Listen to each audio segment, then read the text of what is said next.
Hello and welcome to another episode of Langrisser where we talk about stuff Langrisser related. And today we are going to take a look at something called faction buffs. To be more specific, I'm not going to talk about faction buffs. I'm going to talk about faction buff because I don't have a lot of characters. As you can see, all the SR and SSR are earned basically from login rewards or from doing quests or missions. So therefore, I don't have a lot of faction buffs, and the only one that I actually have that I could use is one from Grenier, and it's called Dream of Light. So what a faction buff is that each individual character belongs to a certain faction, and it could belong to more than one faction, up to 3 factions. So for example, Grenier here is of the Legion of Glory, and all these characters belong to the Legion of Glory. If you take a look at a different character, let's say Matthew, he belongs to this protagonist, which consists of these characters.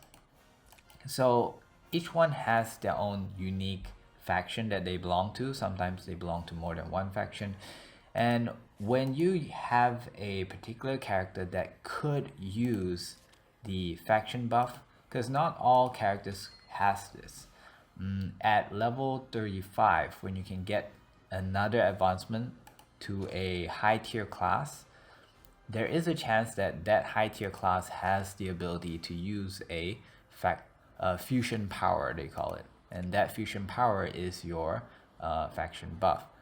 When Grenier uses faction buff, he's going to buff every single character throughout the whole map that belongs to this faction to have extra attack, extra defense, and also extra magic defense. So the amount is attack by 20%, intelligence by 20%, defense by 20%, and also magic defense by 30%. So it's a really huge buff. In fact, I did this in my last video where we had a guild war, and in that video, if I hadn't had Grenier there using the faction buff, I probably would not survive that fight. So that is how powerful faction buff is. If you are a person of PvP and you like PvPing a lot, you'll find that in arena, if you're up against someone that is level 35 and above where he has character with faction buff, it's a lot harder. It's like a whole new level of difficulty in order to defeat them. So for me, I'm more of a PvE kind of guy, because not having SSRs and SRs limit my capabilities in PvP. But with that said, I am still doing pretty well in PvP. If you want to see my world rank, even though it's not really high on like my current ranks, just bronze, but in my server I'm actually top 27, and at top 27 you can get these rewards every week, which is pretty neat. So it's not that hard to achieve this.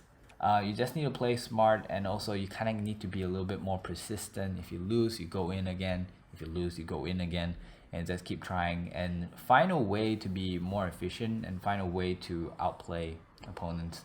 But again, unlike fighting with in PvE against bots, against enemies that are NPCs, it's a lot harder to outsmart someone, because a player might be able to tell what you're trying to do, whereas a robot or an AI might not be able to do that.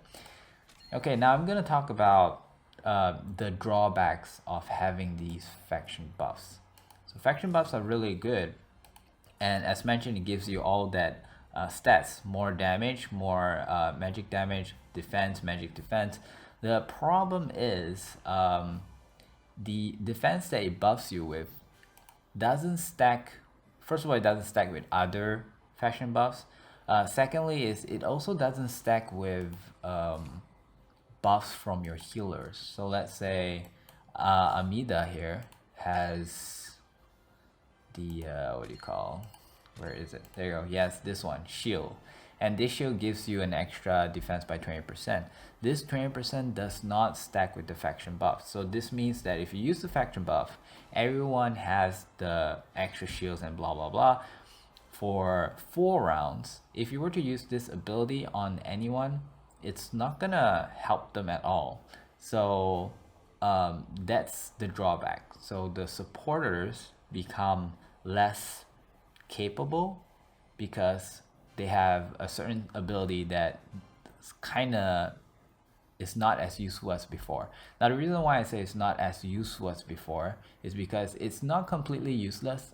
There's this part of the ability which it says immune to defense and magic defense reduction effects and healing negation buff. So it could still allow your character to not get these debuffs. So it's still good in that sense, but then it doesn't give you the defense. So therefore, it's more like a protective, a debuff protection now. It's no longer a debuff protection and shields. So it has that kind of effect. So therefore, I'm actually running my support without that shield buff, unless in a specific fight or maybe even in PvP. Sometimes there are characters that specialize in making you unable to heal and then attack you that way. Then it will be a good idea to use that shield ability first on your tank, maybe, let's say.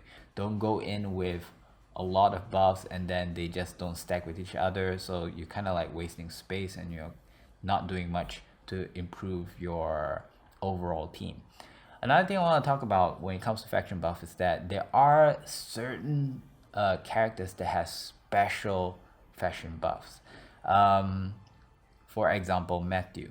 Matthew's faction buff does everything Grenier's faction buff does, but it also allows it to have this function where it says when a friendly unit is within 2 blocks, damage dealt in battle is increased by 15%. Now I realized that I have it equipped because I was testing it.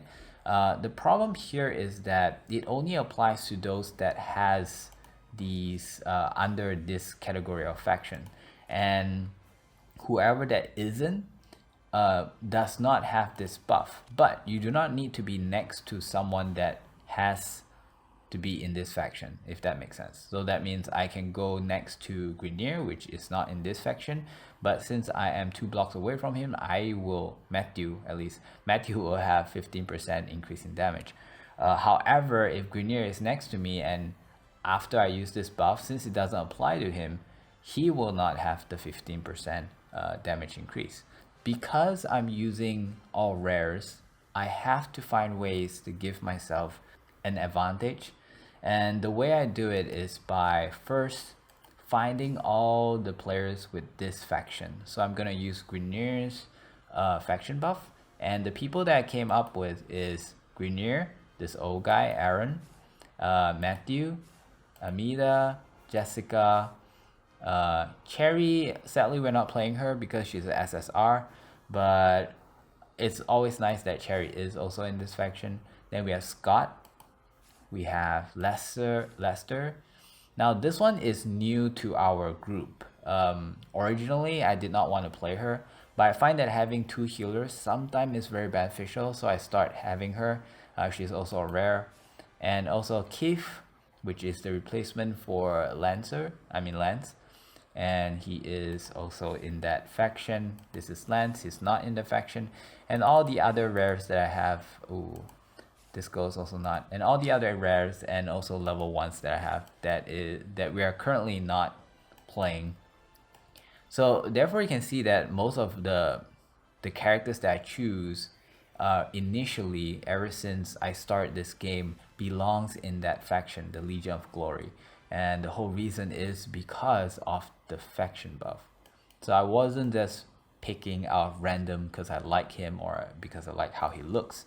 I picked them because they are in that faction, and the reason why I make sure that they're all in that faction is because faction buffs are very useful and very powerful.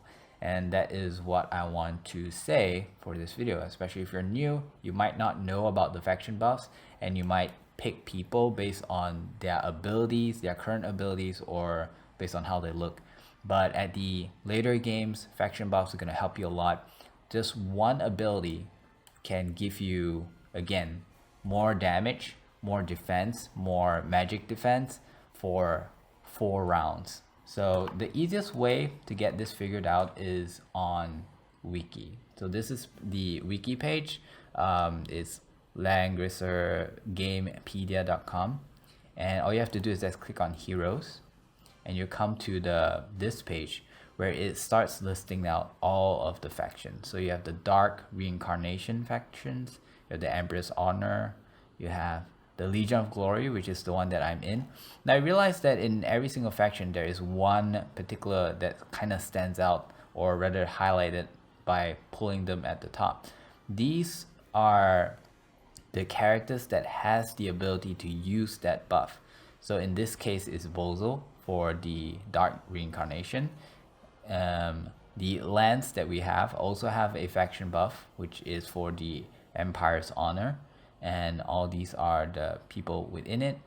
And of course Legion of Glory, which is our Grineer that's using the faction buff, and they can buff all these people, which is pretty much all the characters that I'm using, the main characters that I'm using. So I am going for this particular faction buff because of that.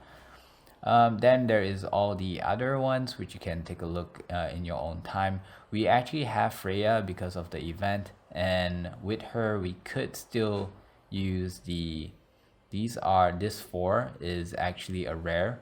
So technically if we are allowed to use SRs, we can actually use our Freya, and we can have another team, a team of Origins of Light, which is kind of cool. There's also another team that I was thinking about, but I feel like it might not be a good idea. Wait, where is it?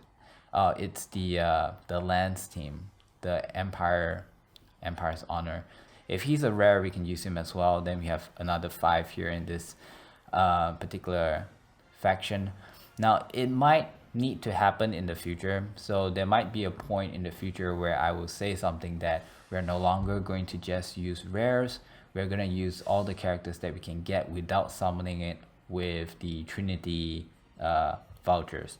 The reason why is because there is going to be a late game event where you will need different factions to fight in that particular event, and it's going to give you the most benefits by doing that. So until that comes, we'll still do what we can and do what was suggested from the beginning, and we'll see how that goes. For all we know, we might be looking at something different by the time that happens. So we're just gonna rock with what was originally planned. Another thing that I want to point out is that don't spread out too thin. Don't think like, oh, I want to go with this, I want to go with this, I'm gonna have 5 teams of something. You want to make sure that everything that you have is limited to, I would say, maybe around 9 characters. Don't try to go more than that. The whole reason why is because if you spread out too thin, you'll find yourself having a hard time leveling them to the same or to the level cap that you can reach every single time you level. For example, if you take a look at the amount of potions that I have now, don't get fooled by the thousands of, you know, this potion that I have, but look at how much it's increasing. It's very little. The gold one is not bad. The silver one is it feels like a quarter of the gold one. They actually have actual values of how much they increase, but what I'm trying to point out here is that it's going to be really hard for you to increase the level of that many characters if you spread out too thin. So in my case, I already have 1 2 3 4 5 6 7 8 9. I already have 9 characters, and I'm not going to go any further because the SSR and also this SR, as we mentioned before, we are actually not playing him. We're not playing them for our actual game. The only reason why they are 35 is because of bonding for their gifts. So yeah, keep that in mind, and I think that is all for this video.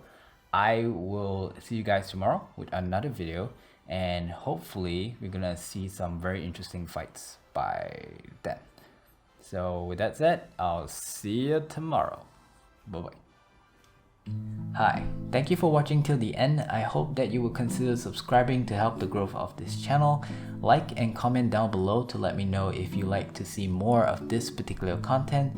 And finally, click the bell icon so that you will not miss any of my new upcoming videos. I wish you a pleasant day. Bye bye.